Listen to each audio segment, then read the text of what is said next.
Perspective plan यो दुईटा long term प्लानहरु कन्सिक्वेन्टली चाहिँ कसरी आयो त? सुरुमा एग्रिकल्चर पर्सपेक्टिभ प्लान 20 वर्ष रणनीति यो लागू हुँदै गर्दाखेरि फेरि immediately at the same time ADS चाहिँ किन फर्मुलेट गर्ने भन्ने कुराहरु छ है। त्यो जान्नको लागि थोरमा हामीले थोरै एग्रिकल्चर पर्सपेक्टिभ प्लानको बारेमा पनि जान्नुपर्छ। यो धेरै ठाउँमा सोध्ने कुरा हो, एग्रिकल्चर पर्सपेक्टिभ प्लान भनेको के हो अनि किन वाइ एडिएस, किन एडिएस चाहिँ सँगसँगै एपीपी कम्प्लिट भइसकेपछि फेरि लगत्तै 20 वर्ष रणनीति भनेर कृषि विकास रणनीति भनेर एडिएसलाई चाहिँ किन इम्प्लिमेन्ट गरेको भनेर थोरै जान्न पर्ने कुराहरु छन्। एग्रिकल्चर पर्सपेक्टिभ प्लान भनेको 1995 देखि 2015 सम्म लागू भएको थियो। यसलाई पनि दीर्घकालीन नीति भनेर भन्छ। यो दीर्घकालीन नीति भनेको 20 वर्ष रणनीति थियो एग्रिकल्चर डेभलपमेन्टको लागि। यसले मेजर फोकस गरेको भनेको प्रायोरिटिजहरु छुट्याएको थियो। प्रायोरिटी इनपुटहरुमा fertilisation, irrigation, road and power, technology भनेर यो प्रायोरिटी इनपुट्स भनेर एपीपीले छुट्याएको थियो। त्यो इनपुट्स अन्तर्गत फर्टिलाइजरको सेक्टरमा काम गरेको थियो, इरिगेसनको सेक्टरमा काम गरेको थियो, रोडको सेक्टरमा रुरल रोडहरु अथवा एग्रिकल्चर रोडहरु बनाउने सेक्टरमा, रुरल इलेक्ट्रिफिकेसनको कुराहरुमा, पावरको कुराहरुमा, टेक्नोलोजीको कुराहरुमा चाहिँ यसले फोकस गरेर इनपुट सेक्टरमा यो चारवटा सेक्टरहरुलाई चाहिँ कभर गर्नुपर्छ भनेर प्रायोरिटी राखेको थियो।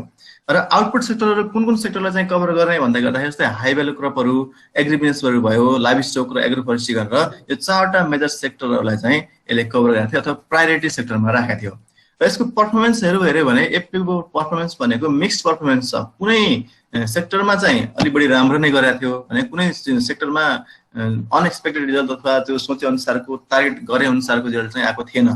यो गुड प्रोग्रेस भनेर हेर्यो भने राम्रो प्रोग्रेस गरेको यो एपीपी को कन्टेक्स्टमा जुन हामीले सेट टार्गेट थियो, सेट प्लान थियो, त्यो प्लान अनुसार चाहिँ गुड प्रोग्रेस भएको भनेको हाई भ्यालु कमोडिटीहरुमा, भेजिटेबलमा, लाइभस्टक, पोल्ट्री र डेयरीमा र रुरल रोड एक्सपान्सनमा चाहिँ गुड प्रोग्रेस थियो एपीपी को टाइममा, त्यो 20 वर्षसम्म। तर अलि एक्सपेक्टेड रिजल्ट नआएको, जुन हामीले सेट गरेको टार्गेट छ त्यो टार्गेटलाई चाहिँ मिट नगरेको अथवा मोडरेट प्रोग्रेस गरेको भनेको सेरियल क्रपको एरिया, इरिगेसनको एरिया, फर्टिलाइजरको एरिया, टेक्नोलोजी एन्ड पावरको एरियामा यो सेक्टरमा चाहिँ मोडरेट प्रोग्रेस थियो। जति टार्गेट गरेको थियो एग्रिकल्चर पर्सपेक्टिभ प्लानले त्यो टार्गेट चाहिँ मिट भएको थिएन। तर माथिका जुन गुड प्रोग्रेस भएको जुन त्यो सेक्टरमा चाहिँ अलमोस्ट लगभग टार्गेटलाई चाहिँ मिट गर्न खोजेको थियो।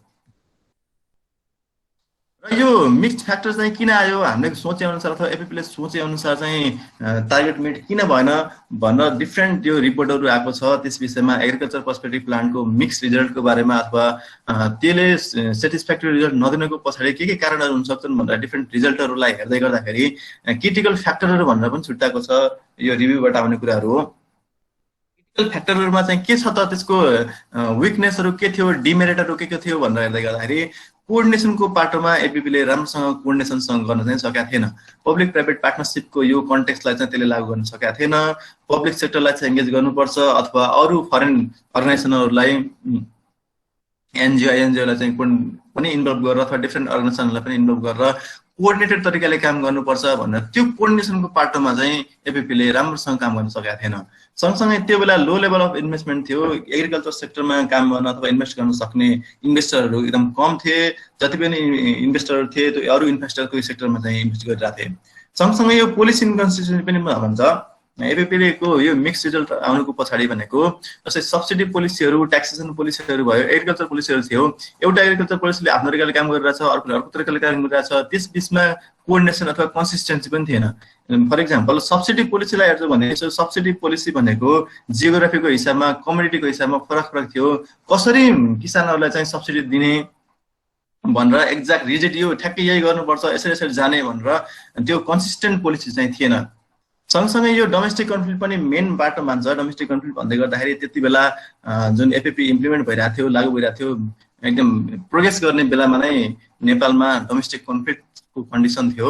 स्पेशली भन्दै गर्दाखेरि यो माओइस्ट आन्दोलन चलिरहेको थियो। त्यो माओइस्ट आन्दोलन चल्दै गर्दाखेरि पनि इन्फ्रास्ट्रक्चरको पाटोमा जुन सोचा थियो त्यो इन्फ्रास्ट्रक्चरको पाटोमा धेरै डिस्टर्ब भएको थियो र सँगसँगै मान्छेलाई काम गर्न सक्ने त्यो इन्भाइरोमेन्ट नभएको भएर पनि यो मिक्स रिजल्ट आएको भन्ने यो रिपोर्टले देखाएको छ। र डिजाइन फल्ट नै छ। जस्तै डिजाइन फल्ट कस्तो भन्दा मेजर फोकस गर्न पर्ने सेक्टर भनेको जुन सीड सेक्टर थियो त्यो सीड सेक्टरलाई नै प्रायोरिटी इनपुट भनेर एपीपीले छुट्याएको थिएन। जबकि एग्रिकल्चर सेक्टरलाई अथवा कमोडिटीको डेभलपमेन्ट गर्दै गर्दाखेरि सीड सेक्टर भनेको मोस्ट इम्पोर्टेन्ट सेक्टर हो इनपुट सेक्टरमा पनि भन्ने हामीले भन्छौं। त्यो मोस्ट इम्पोर्टेन्ट सेक्टर जस्तै फर्टिलाइजर सीड भनेको त मोस्ट इम्पोर्टेन्ट इनपुट सेक्टर हो। त्यो इनपुट सेक्टरको मध्ये पनि अझ बढी इम्पोर्टेन्ट सेक्टर सीड सेक्टरलाई नै यो एग्रिकल्चर पर्सपेक्टिभ प्लानले फोकस गरेर अथवा प्रायोरिटी इनपुटमा चाहिँ राखेको थिएन। र एपिपी चल्दै गर्दाखेरि अहिले पनि भने डोमेस्टिक कन्फ्लिक्ट थियो, काम गर्नले गाह्रो थियो। त्यो काम गर्न गाह्रो भएको भएर नेपाल सरकारको बढी फोकस भनेको पनि यो एग्रिकल्चरको डेभलपमेन्ट भन्दा पनि अरू यो पिस कसरी क्रिएट गर्ने अथवा यो जुन कन्फ्लिक्ट चलिरहेको थियो त्यो कन्फ्लिक्टलाई चाहिँ कसरी साम्य बनाउने भन्नेतिर बढी फोकस भएको भएर एग्रिकल्चर पर्सपेक्टिभ प्लानले गभर्मेन्टको हिसाबमा धेरै प्रायोरिटी चाहिँ पाउन सकेको थिएन। र यो कन्टेक्स्ट हेऱ्यो भने lack of ownership by others than MID भनेर भन्छ। एमआइडीले इम्प्लिमेन्ट त गर्यो, तर यसको ओनरसिप भनेको अरू जस्तै कोअपरेटिभको सेक्टरहरूले, फार्मर्स ग्रुपहरूले अथवा अरू नेसनल प्लानिङ कमिसनहरूले बढी यसलाई फोकस गरेर चाहिँ लागू गरेको थियो।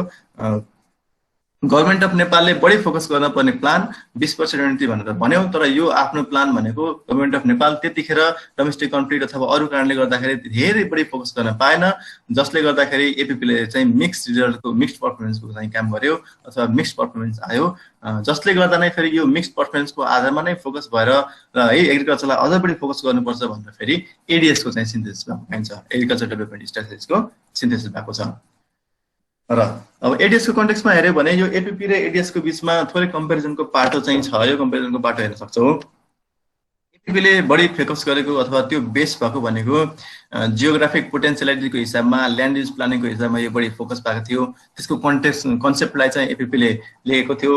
प्रोडक्सनमा बढी फोकस भएको थियो। प्रोडक्सनमा फोकस भएर अल्दो सिड सेक्टरलाई चाहिँ यसले प्रायोरिटी इनपुटमा चाहिँ राख्न सकेन, तर मेजर जस्तै हर्टिकल्चर क्रपहरूलाई चाहिँ, सिरियल क्रपहरूलाई चाहिँ अथवा हाई भ्यालु क्रपहरूलाई चाहिँ यो प्रोडक्सनसँग रिलेटेड भएर बढी फोकस गरेको पाइन्छ। एपिपीले ग्रोथ लेड डेभलपमेन्ट स्ट्राटेजी त्यसले लागू गरेको थियो, ग्रिन रिभोल्युसन पर्सपेक्टिभमा काम गरिरहेको थियो, फ्यु प्रायोरिटिजमा चाहिँ इनपुट आउटपुटमा चाहिँ थोरै प्रायोरिटिजमा चाहिँ काम गरिरहेको थियो भने यो भनेको नि गभर्मेन्ट लेड नै एउटा दीर्घकालीन नीति थियो एपिपी भनेको।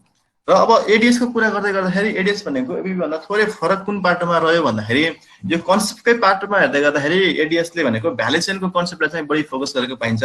How to produce competitive product भनेर त्यो क्वालिटीको एस्पेक्टमा बढी महत्त्व बोकेका अथवा कम्पेटिटिभ एडभान्टेज बोकेका कमोडिटीहरू छन्। त्यो कमोडिटीहरूको क्वालिटी प्रमोसन कसरी गर्न सकिन्छ, क्वालिटीको पाटोहरूमा कसरी कन्सर्न गर्न सकिन्छ भनेर भ्याल्यु चेन डेभलपमेन्टका कुराहरू अथवा अरू यस्ता स्ट्राटेजीहरूलाई चाहिँ बढी एडिएसले फोकस गरेको पाइन्छ। Welfare based and market based growth स्ट्राटेजीलाई चाहिँ लागू गरेको छ। सस्टेनेबिलिटीका कुराहरू, इन्क्लुसिभ पर्सपेक्टिभका कुराहरू गरिरहेको छ। यो इन्क्लुसिभ भन्ने बित्तिकै जेन्डरका इस्युहरूलाई चाहिँ कुरा गरेको छ। रुरलका पपुलेसनहरू, रुरल जुन अर्बन बिचको डिफ्रेन्सहरू छ त्यो डिफ्रेन्सलाई पनि मिनिमाइज गर्ने कुराहरू, रुरल एरियालाई चाहिँ बढी फोकस गर्नुपर्छ। त्यसमा जति पनि जेन्डर इस्युलाई चाहिँ अझै बढी फोकस गर्नुपर्छ भनेर इन्क्लुसिभ पर्सपेक्टिभबाट चाहिँ यो एडिएसले काम गरिरहेको छ। मल्टिपल प्रायोरिटिज भनेर भनेको छ, जस्तै food based nutrition, right based, market oriented, यी न्युट्रिसन अथवा यो प्रायोरिटीलाई चाहिँ मल्टिपल प्रायोरिटी भनेर छुट्याएको छ। जस्तै अधिकारका कुराहरू, फार्मर्स राइटका कुराहरू, प्याटर्नका कुराहरूलाई चाहिँ सँगसँगै फुड एन्ड न्युट्रिसन सेक्टरका कुराहरू र सँगसँगै मार्केट ओरिएन्टेडका कुराहरूलाई चाहिँ फोकस गरेर प्रायोरिटी गरेर एडिएसले इम्प्लिमेन्ट भएको छ। र यो भनेको प्लास्टिक एप्रोच भनेर भन्छ। यो गभर्मेन्टले मात्रै सबै कुराहरू, सबै आफ्नो अधिकार अथोरिटीहरू भनेको गभर्मेन्टले मात्रै होइन कि यसमा कोअपरेटिभहरूलाई पनि, प्राइभेट सेक्टरलाई पनि इङ्गेज गरेर, डिफ्रेन्ट फार्मर्स ग्रुपहरूलाई पनि इङ्गेज गरेर हामीले टार्गेट चाहिँ मिट गर्नुपर्छ। पीपीपी अथवा पब्लिक प्राइभेट पार्टनरसिपको कन्टेक्स्टमा चाहिँ हाम्रो यो योजनाहरू अथवा जुन यो दीर्घकालीन योजना छ यसलाई चाहिँ लागू गर्नुपर्छ भनेर फोकस गरेको पाइन्छ एडिएसले। ओके, यसरी जनरली यो एपिपी र एडिएसको बिचमा स्लाइटली डिफरेन्स के थियो, के कस्तो डिमेरिटहरू थियो भनेर सोधिहाल्यो भने अथवा कसरी के थियो भने यो जनरल नलेज पछिकोलाई पनि काम लाग्ने कुराहरू हो, यो भन्नुपर्छ। अब यो एडिएस निड एन्ड एक्सपेक्टेसन के को थियो त? एपिपी को जुन मिक्स्ड पर्फर्मेन्स आयो, जति सोच्न टार्गेटेड भन्दा हामीले जुन एक्सपेक्ट गरेका थियौँ त्यो एक्सपेक्ट भन्दा थोरै विकनेस कुराहरू अथवा डिमेरिटको पार्टहरू एपिपीले ल्यायो। त्यो ल्याउँदै गर्दाखेरि अब एडिएसले चाहिँ के गर्छ त भनेर सोच्दै गर्दाखेरि मेजर 4-5वटा पार्टमा चाहिँ एडिएसले फोकस गर्छ अथवा एक्सपेक्टेसन राख्छ भनेर भनेको छ है। त्यो एडिएस एपिपी इम्प्लिमेन्ट भइसकेपछि त्यसको ड्रब्याकहरूलाई मिट गर्नको लागि एडिएसले चाहिँ के कुराहरूलाई फोकस गर्ने अथवा के कुराहरूलाई चाहिँ त्यसको निड हुनुपर्छ भन्दै गर्दाखेरि गुड गभर्नेन्सको पार्टमा चाहिँ एसुरेन्स गर्छ भनेर एउटा एक्सपेक्टेसन थियो है। अझै पनि छ। गुड गभर्नेन्स भनेको सुशासन भनेर भन्छ। प्रत्येक एग्रिकल्चरमा हुने पोलिसीको कुराहरू भयो, वर्किङ मेकानिजमको कुराहरू भयो, यो सबै एक्टिभिटीको कुराहरू भयो, सबै कुराहरूमा सुशासन अथवा गुड गभर्नेन्स चाहिँ लागू हुन्छ भनेर एसुरेन्सको कुराहरूलाई चाहिँ फोकस गरेको छ।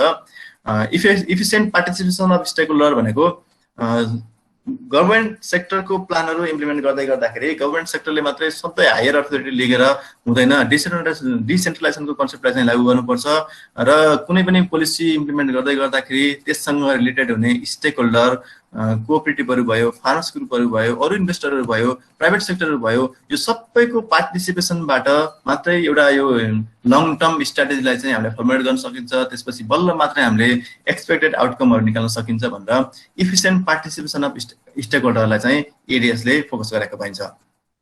सँगसँगै यो ल्यान्ड इस्यु छ, यो ल्यान्ड इस्यु अहिले पछिल्लो समय हेर्छौँ यो एडिएसको कन्सेप्टको आधारमा नै हामीले यो भूमि ब्याङ्क भन्छ, ल्यान्ड ब्याङ्कहरू भन्छ, डिफ्रेन्ट टाइप अफ ल्यान्डमा छुट्याउने कामहरू, प्रोडक्टिभ ल्यान्ड भनेको यो छ, एग्रिकल्चर ल्यान्ड भनेको यो छ, फरेस्ट अथवा ग्रेजिङ ल्यान्ड भनेको यो छ भनेर डिफ्रेन्ट ल्यान्ड रिलेटेड इस्युहरू थियो त्यो बेलाको ल्यान्ड रिलेटेड इस्युहरूलाई पनि यसले एड्रेस गर्छ भनेर एक्सप्लेन गरेको छ।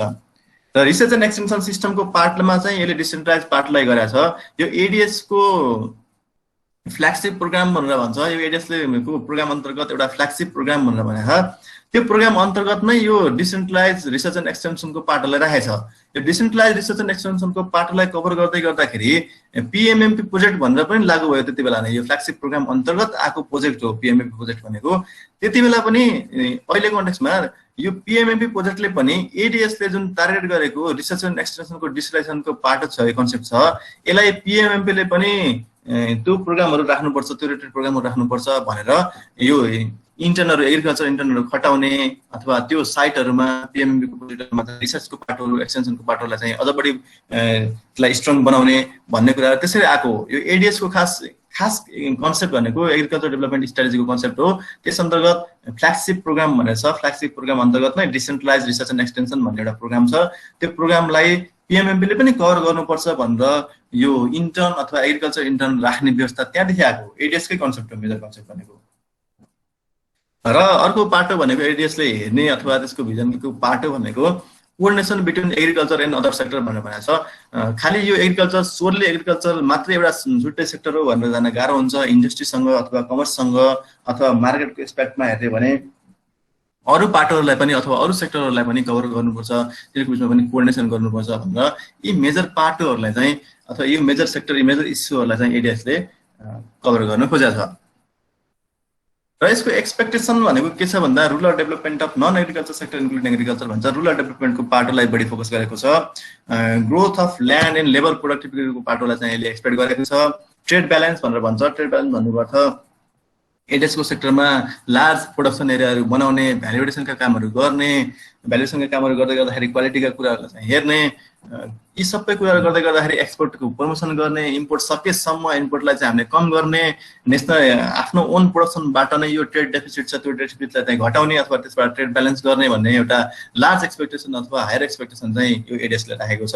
सँगसँगै जति पनि यो माइग्रेसनको पाटोहरू छ, युथ माइग्रेसन स्पेसल्ली यो युथ माइग्रेसन अथवा बाहिर जाने जुन श्रम शक्ति बाहिर गइरहेको छ त्यो बाहिर नजाओस् भनेर नेपालमा नै एग्रिकल्चर सेक्टरलाई कमर्सियलाइजेसन अथवा मेकानाइजेसनको पार्टमा लगेर जो युथ माइग्रेसन भइरहेको छ अथवा इम्प्लोइमेन्टको पार्ट छ त्यसलाई अलिक बढी स्ट्रङ बनाउने र नेपालको लेबरहरू छ त्यसलाई बाहिर नपठाइकन नेपालमै राख्ने, त्यो लेबर माइग्रेसनलाई चाहिँ रोक्ने भन्ने पनि एउटा एक्सपेक्टेसन एडिएसले राखेको छ।